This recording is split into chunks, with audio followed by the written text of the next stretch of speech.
सुखता नस त पिया द तनी रस न त जाम हो जाई।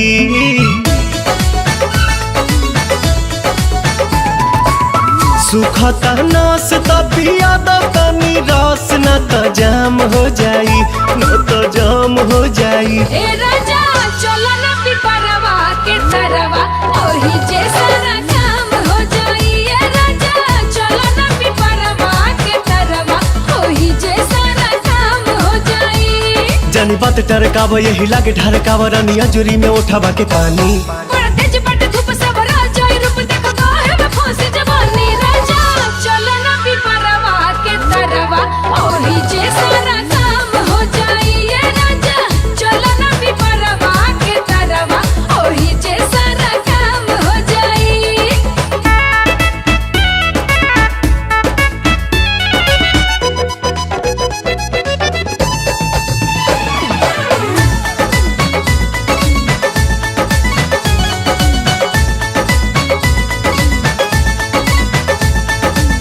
ओढ़ा के ओढ़निया तू काटे दना चनिया, तुहरो के आई मजा आए हो मोरे धनिया।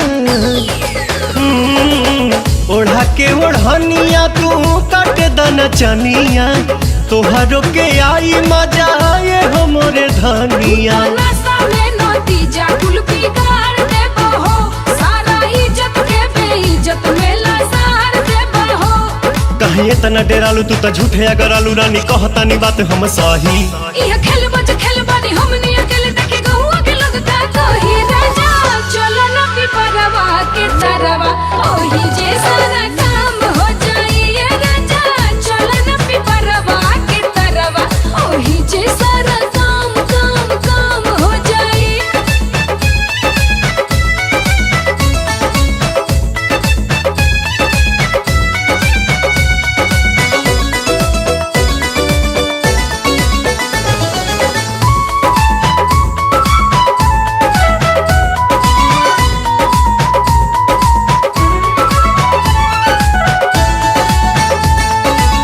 गाल धके मस कब तबे जाके घस कब, सपना में देखल चीज सोझावा से चस कब।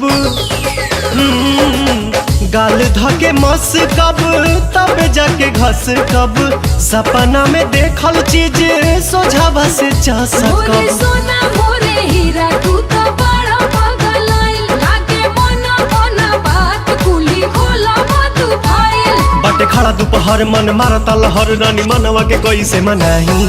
छोड़ जाए दाई जान चल कइला ने मन अब कइला न जाता नहीं। राजा चलो ना पिपरवा के तरवा ओही जे सारा